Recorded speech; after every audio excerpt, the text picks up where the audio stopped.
And we're back, Red Press, Liverpool 2, Fulham 2 today at Anfield. And if nothing else, it was an exciting and interesting game of football. Kept us on our toes. Liverpool came from behind twice. Obviously played most of the game with 10 men. So I guess the question is, do you view it as a point gained or 2 points dropped?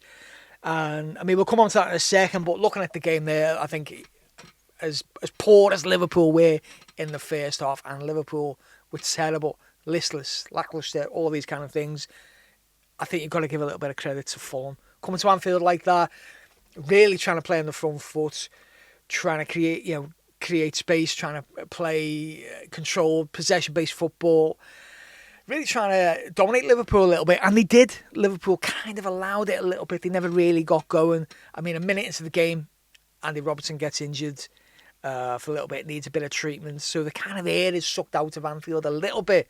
That momentum just kind of halts, and I don't know whether that affected how the Liverpool team approached the game there, but they never seemed to get going after that, and they never seemed to be able to get the ball and play on the front foot, but it was kind of worrying how much space they were leaving for Fulham.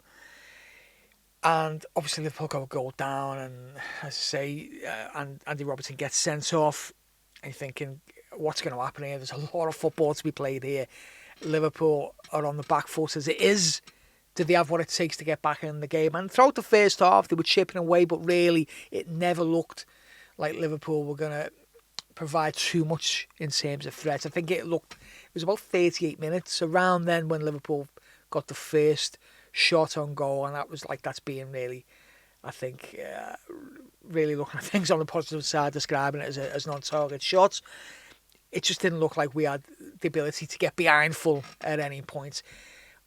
So what happens? They go in at half-time, and onslaught happens. So whatever he's done in there, whether it's he's pounding his chest and getting the players going, which I don't think is necessarily his style, although I think there might have been a little bit of that because, well, for whatever you think might have been happening tactically in the first half, Liverpool were second to the ball or second to the second balls a lot of the time. They just weren't playing with intensity. So they certainly need G'ing up. But tactically things changed. When Robertson went off, Liverpool did change formation, and obviously with being a player down, they went for three at the back, like a 3-4-2 formation. I think it was Virgil on the left, Gravenberch in the middle, and Joe Gomez on the right. Curtis and Szoboszlai in the middle there, Gakpo on the left, Trent on the right, and then Mo and Luis Diaz up front. Now, how this worked was it seemed to be kind of changing as the game went on. Back three-wise, it was Joe Gomez who was the player who was not quite doing a John Stones, maybe just doing a bit more of a Emre Can in a back three for Liverpool, stepping forward with the ball a little bit, trying to take up midfield spaces, trying to plug those holes. It was him who had that responsibility rather than Gravenberch, which I thought was a bit of an unusual choice. But Gravenberch was excellent, it's got to be said. For me, the player of the match, brilliant in midfield, brilliant as a centre-back. He does it all, takes it all on a stride, and I thought he was fantastic against the day. In terms of the forward, sometimes it looked like Mo and Diaz were playing kind of narrower. Sometimes it looked like they were playing a split strikers a little bit wider. Even the midfield was kind of hard to pin down at times, depending on who was on the pitch. Later on in the game, it looked almost like a box midfield at times. And I think Liverpool looked better in the second half when Slot changed things somewhat and kind of allowed Dominic Szoboszlai to get forward a lot more. I think in that first half, it's natural really for Liverpool to maybe feel the way back into the game. With a man down, changing formation, as I say, it was Curtis and Szoboszlai in the middle of the park, and they were far too deep. There was far too much space in the middle of the park there, and Liverpool just couldn't get any bodies forward.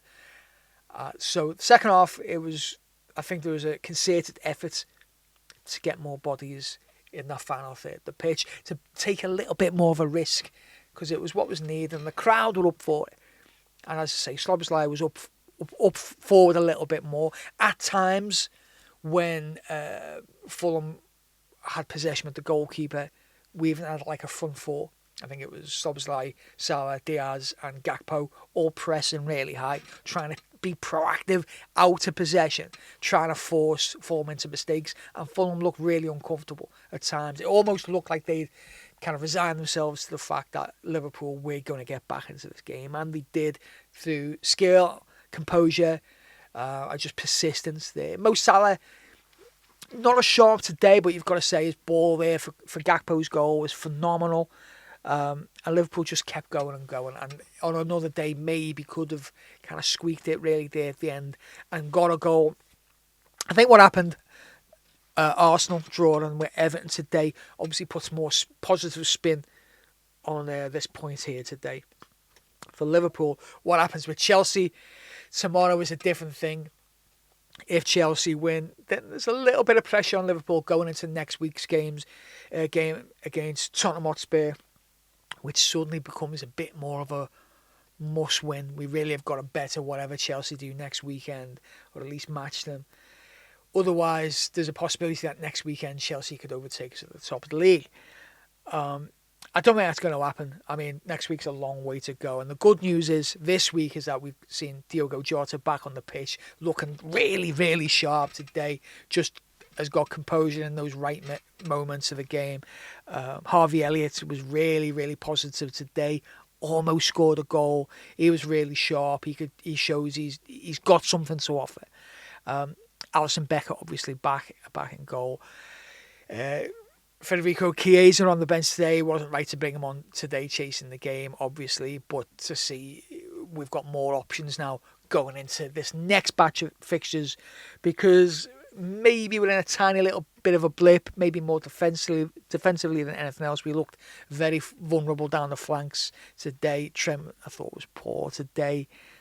But he's so good, you can kind of forgive him for having a poor game because they don't come along that often. But I thought he was poor.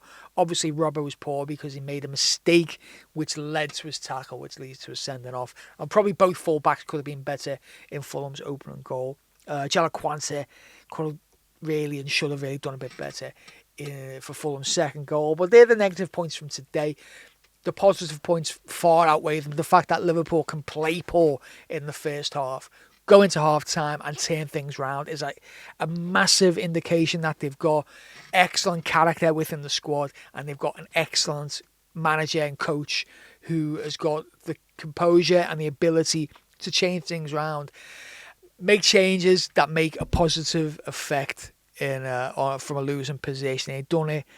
Liverpool only got the points, but at the end, especially having been 2-1 down with 5 minutes normal time to go, you kind of take it. And for me, that's probably a point gained rather than 2 points dropped. But I guess we'll know a little bit better after 38 games in the league this season. We'll know how important this point might be.